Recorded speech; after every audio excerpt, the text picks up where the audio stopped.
अस्सलाम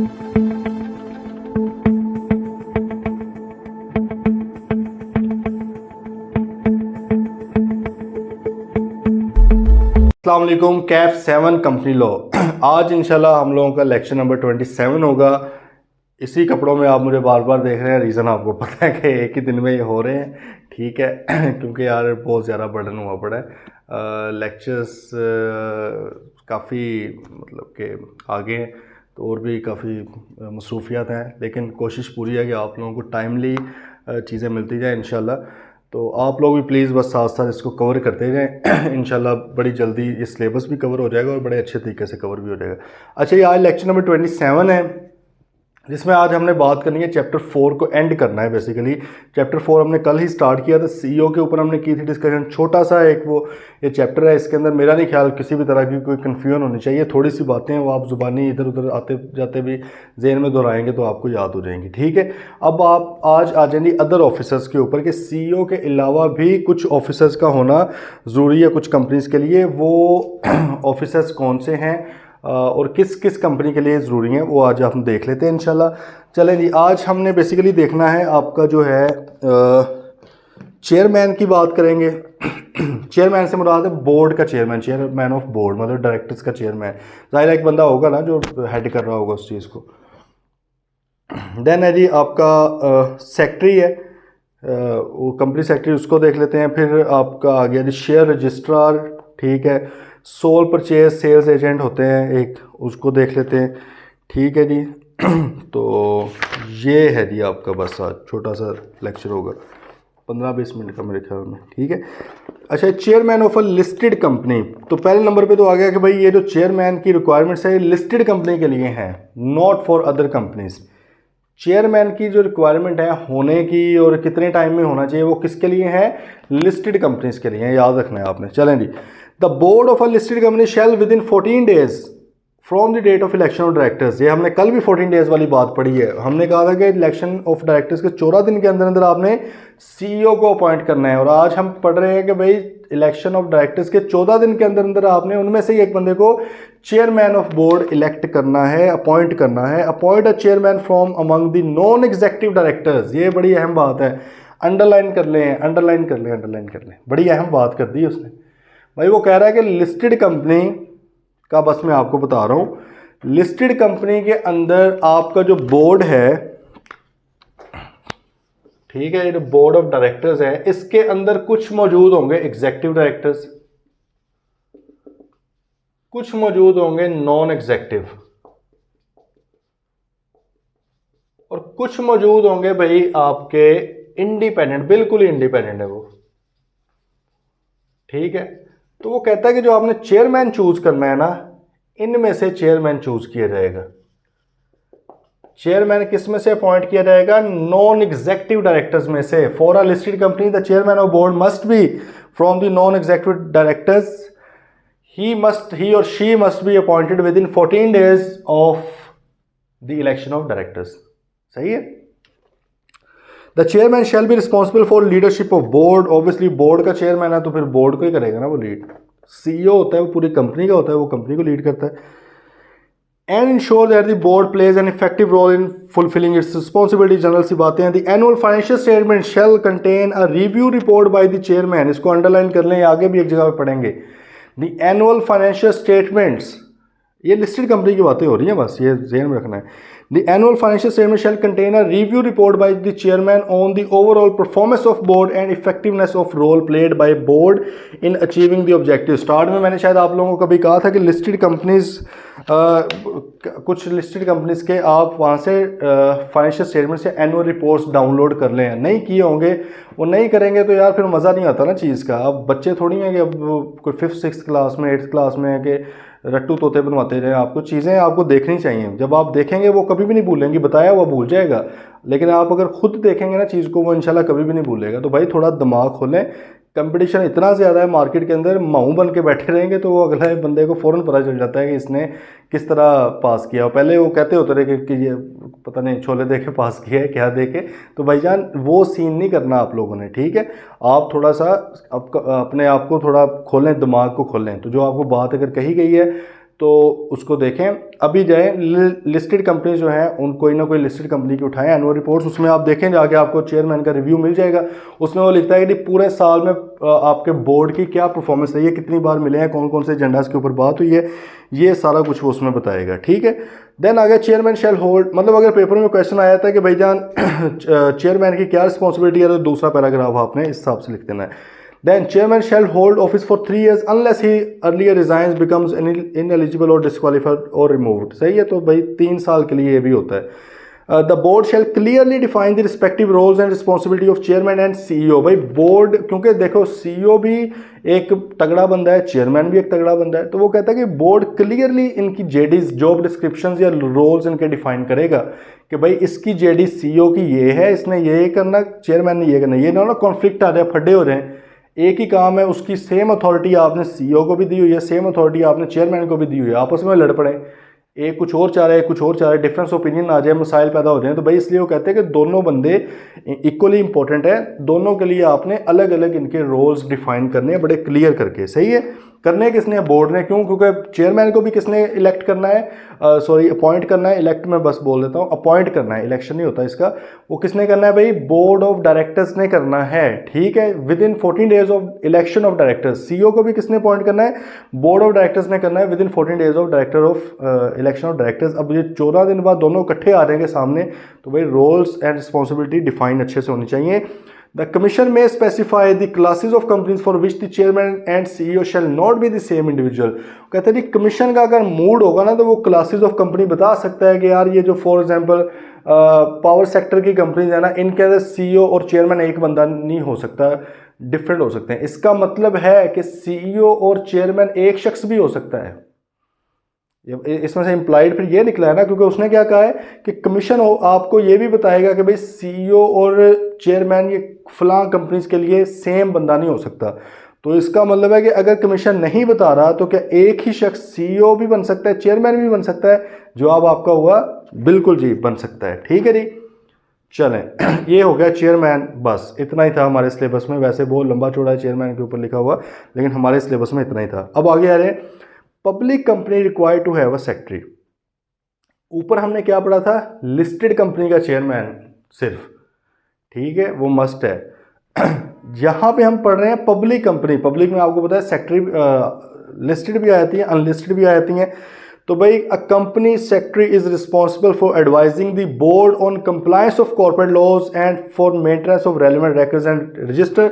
सेक्रेटरी साहब होते हैं जो कॉर्पोरेट लॉज के ऊपर बताते हैं कि सर ये मीटिंग होने वाली थी, क्वार्टर में एक बार करवानी थी, अभी तक करवाई नहीं है। वो बताएगा मीटिंग का नोटिस कब जाएगा, एजेंडा किस तरह से बनना है, ठीक है, रिकॉर्ड को उसने मेंटेन करना है, मिनट्स ऑफ मीटिंग वगैरह वो फाइनल करके साइन करता है, उसके ऊपर वो मेंटेन करता है। तो इसका मतलब सेक्रेटरी की जिम्मेदारियां क्या हैं कि बाय लॉ चलाना कंपनी को। सही है, लीगली कंपनी को चलाना, मीटिंग्स कॉल करना, ये वो सारा कुछ उसका काम है। तो पब्लिक कंपनी का सेक्रेटरी होना लाजमी है भाई।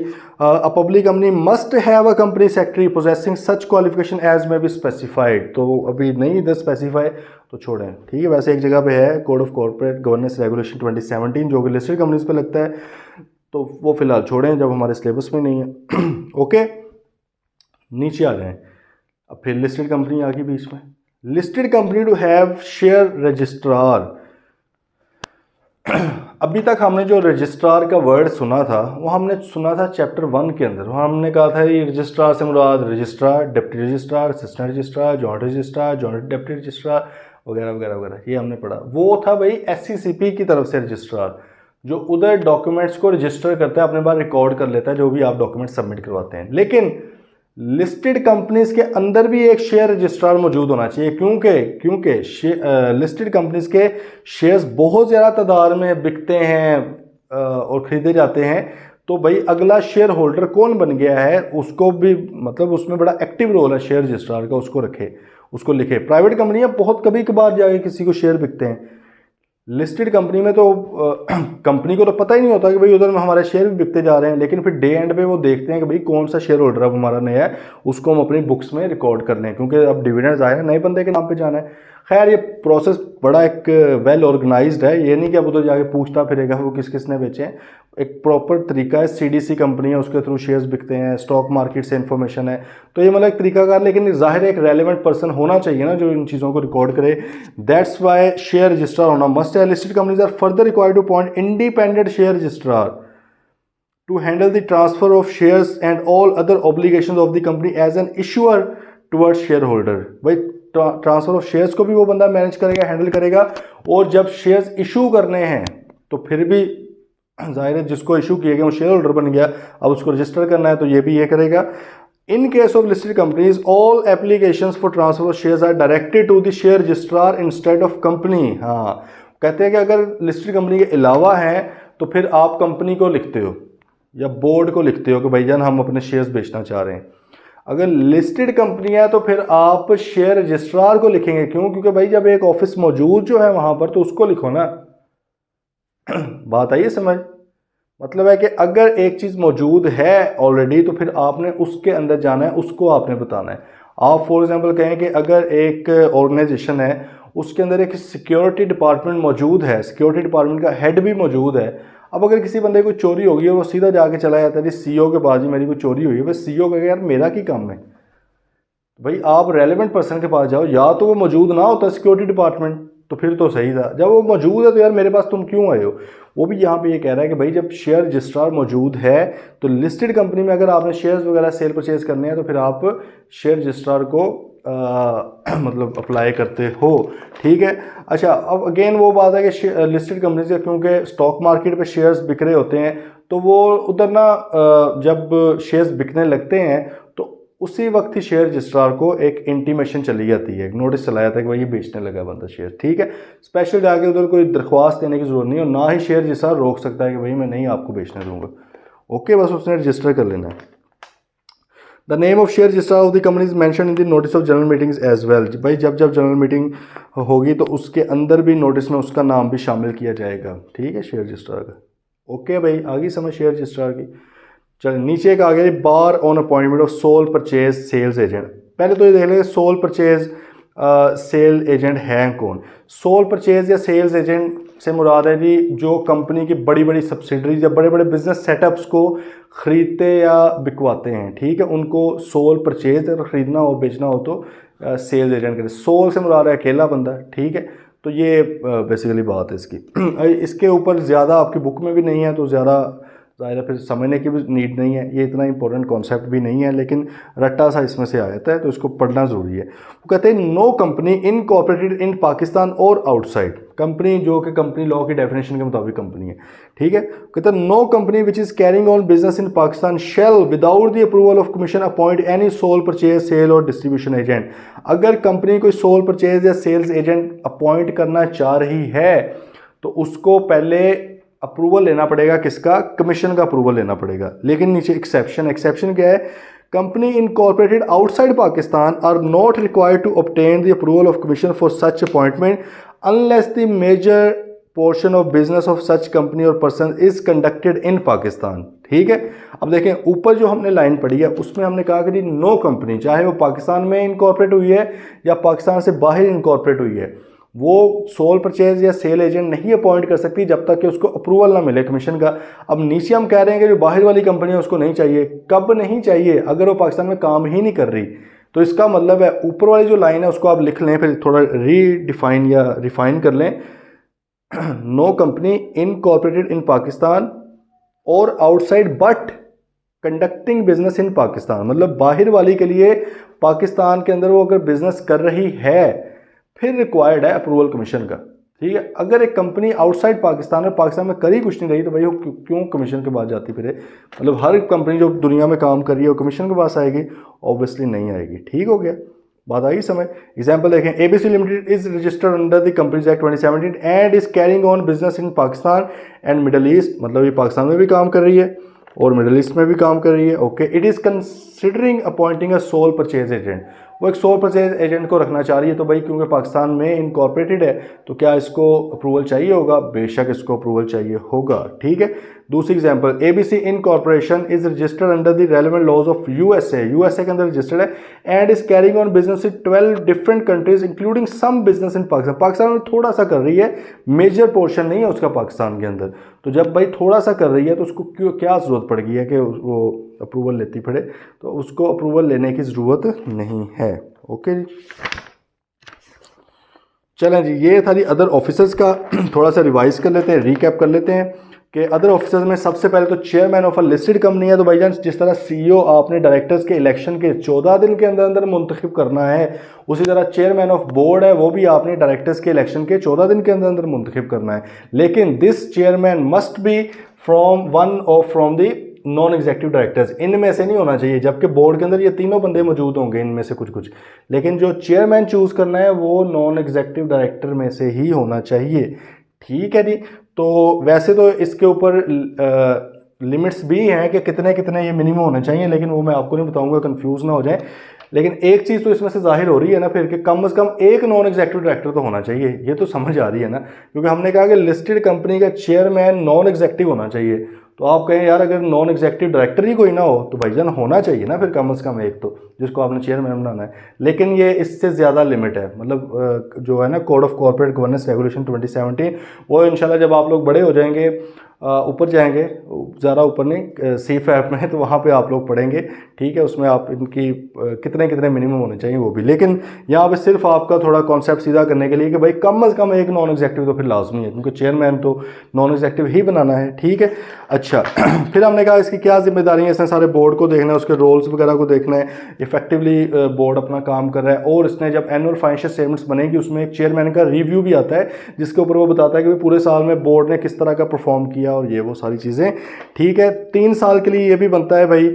और इसकी मतलब रिस्पॉन्सिबिलिटीज़ सीईओ से अलग होती हैं ऑब्वियसली, लेकिन एक ही बंदा सीईओ और चेयरमैन भी बन सकता है, अनलेस कमीशन कुछ कंपनीज या कुछ क्लासेस ऑफ कंपनीज को स्पेसिफाई कर दे कि यार इनके लिए दोनों बंदे अलग अलग होने चाहिए। वैसे प्रैक्टिकली बंदे अलग ही होते हैं। ठीक है, क्योंकि दोनों की सर्विसेज या दोनों की जो रोल्स हैं, जेडीज हैं, जॉब डिस्क्रिप्शन है, वो डिफरेंट है। ठीक है, अच्छा देन बंदा आ गया जी कंपनी सेक्रेटरी। तो हमें पता लगा कि जी पब्लिक कंपनी के लिए कंपनी सेक्रेटरी का होना लाजमी है, पब्लिक कंपनी के लिए कंपनी सेक्रेटरी का होना लाजमी है। कंपनी सेक्रेटरी करता क्या है, कंपनी सेक्रेटरी करता है तमाम तरह कॉर्पोरेट लॉज, कंपनीज एक्ट हो, चाहे corporate code of corporate governance regulation 2017 हो, ठीक है, या आपका उधर कह रहे हैं स्टॉक मार्केट के लॉज आ गए हैं, शेयर्स इशू करने हैं उसके अलग से लॉज हैं, बहुत से लॉज हैं कंपनीज के ऊपर जो लगते हैं, हम तो बस एक पढ़ रहे हैं ना मेनली। तो भाई कंपनी सेक्रेटरी का काम है कि उन तमाम लॉज की उसको नो हाउ हो और उनके मुताबिक आपकी मीटिंग्स वगैरह कंडक्ट करवाए या उनके मुताबिक सारे काम ऑपरेशंस करवाए। ठीक है जी, तो ये हो गया। देन आपका शेयर रजिस्ट्रार होना लाजमी है लिस्टेड कंपनीज के लिए, और सोल परचेज सेल्स एजेंट भी वो हमने देख लिया है। इसका एक क्वेश्चन बस देख लेते हैं फिर एंड करते हैं इंशाल्लाह, कल फिर इस चैप्टर की प्रैक्टिस कर लेंगे। ठीक हो गया। XYZ Incorporation is a company under the relevant law of USA and is carrying, अच्छा ये तो एग्जाम्पल है वही, is carrying on business in 3 different countries including major portion of business in Pakistan. अब ये देखें एक कंपनी है इनकॉर्पोरेटेड आउटसाइड पाकिस्तान है, लेकिन पाकिस्तान में मेजर पोर्शन है। तो भाई क्या अगर ये सोल परचेज या सेल एजेंट या डिस्ट्रीब्यूशन एजेंट को अपॉइंट करती है तो इसको कमीशन का अप्रूवल चाहिए होगा? एग्जैक्टली, बिल्कुल चाहिए होगा। ठीक है जी। प्रैक्टिस क्वेश्चन 14 देखें। Following is the composition of board of directors of Faisal limited, listed company. Listed company है भाई, उसके बोर्ड ऑफ डायरेक्टर्स के अंदर इंडिपेंडेंट डायरेक्टर्स हैं। इंडिपेंडेंट में है जी खालिद, मतलब इधर ही लिख लेते हैं अगर इसको हम कर लें। कौन कौन है जी? खालिद, दाऊद एंड रहमत। खालिद है जी, दाऊद हैं, रहमत है, मैं ये इनिशियल्स लिख रहा हूँ, ये 3 इंडिपेंडेंट है। सलमान, आरिफ, अशरफ।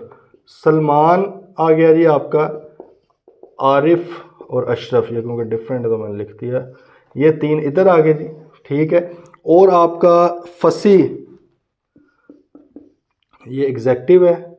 ठीक है, ये सीईओ है। और कौन है जी? काशिफ है, काशिफ ये डायरेक्टर फाइनेंस है। ठीक है, ये मतलब कि बंदे हो गए आपके, ये 3 ये हैं, 3 6 2 8 लोग डाल के, मतलब 7 डायरेक्टर से एक फसी साहब सीईओ हैं। तो अच्छा, Under the Companies Act 2017, advise which of the above directors are eligible to be appointed as chairman of the board. Also state the time frame for his appointment, duration of office and his responsibility. देखें उसने इस तरह की कहानी बना के कितना simple सा एक सवाल आपसे पूछ लिया है, ठीक है। उसने कहा कि भाई इसमें से बताएं कि क्या सीन है, तो बता देते हैं भाई, हम बताने में कोई मसला नहीं। हमें पता है कि चेयरमैन ऑफ बोर्ड जो है लिस्टेड कंपनी का must be one from non executive directors, non executive directors में से होना चाहिए, ठीक है। अच्छा, नॉन एग्जेक्टिव में से होना चाहिए, लेकिन हमें पता है कि भाई जो है आपके नॉन एग्जेक्टिव में सलमान, आरिफ और अशरफ हैं, ठीक है, और खालिद दाऊद रहमत है। अच्छा, ये चीज़ आपने ज़हन में रखनी है कि तमाम नॉन एग्जेक्टिव डायरेक्टर्स जो हैं वो इंडिपेंडेंट नहीं होते, लेकिन तमाम independent directors non executive directors भी होते हैं, ठीक है। ये एक चीज़ याद रखनी है, आपने वो पढ़ी नहीं हुई इस तरह से, लेकिन ये आपको याद रखनी पड़ेगी इस प्रैक्टिस से, ठीक है, कि भाई तमाम इंडिपेंडेंट डायरेक्टर्स जो हैं वो नॉन एग्जेक्टिव डायरेक्टर्स भी कंसिडर किए जाएंगे, तो उनमें से फिर आपको एक बंदा चूज़ करना पड़ेगा। ओके, इसको नोट कर लें क्योंकि बुक में है नहीं इस तरह। तो अब नॉन एग्जेक्टिव डायरेक्टर्स आपके कितने हैं, ये 3 हो गए, और ये इंडिपेंडेंट डायरेक्टर ये भी 3। तो इंडिपेंडेंट भी क्योंकि नॉन एग्जेक्टिव हैं, तो आपको इन 6 में से कोई बंदा चूज़ करना पड़ेगा जिसको मेजॉरिटी ऑफ बोर्ड जो है वो उसको डिसाइड कर ले, वो बन जाएगा। बने ये इसका इलेक्शन होना ये है कि डायरेक्टर्स के इलेक्शन के 14 डेज़ के अंदर, और ये 3 साल के लिए हो जाएगा, और ये इसकी रिस्पॉन्सिबिलिटी आपको पता है, वो आपने लिखते नहीं, ठीक है जी। तो इन्होंने क्या कहा कि since independent directors are also non executive directors and any of the non executive directors, मतलब कि अब ये 3 और ये 3 may be appointed as chairman, the board of Faisal Limited shall within 14 days from the date of election of directors appoint the chairman, जो कि ये वो करेगा। ओके भाई, तो ये बात आपने याद रखनी है कि इंडिपेंडेंट डायरेक्टर्स भी नॉन एग्जेक्टिव डायरेक्टर्स ही हैं, ठीक है। जब आपने चेयरमैन का इलेक्शन करवाना है तो इस बात को ध्यान में रखना है। ओके जी, तो ये आज का छोटा सा लेक्चर था। इंशाल्लाह कल फिर इसकी प्रैक्टिस करते हैं चैप्टर की। बाकी अगर कुछ है, वैसे तो हमने मेरे ख्याल में सारे ही क्वेश्चन कर लिए, लेकिन चलो कुछ देख लें, ये कुछ और बचा तो फिर आगे चलेंगे इंशाल्लाह चैप्टर 5 पे। उसके बाद वो भी छोटा सा ही है, 2 दिन के अंदर होने वाला है। सैटरडे आई बिलीव ऑन है आपका, रीज़न यही है कि ये कंप्लीट हो जाए ज़रा, ठीक है। आपका पिछला मंडे भी तो ऑफ किया था, सही है, तो मैं पूरा तो कर लूँगा साहब। चलें, कल मिलते हैं इंशाल्लाह। टिल देन टेक केयर, अल्लाह हाफिज़।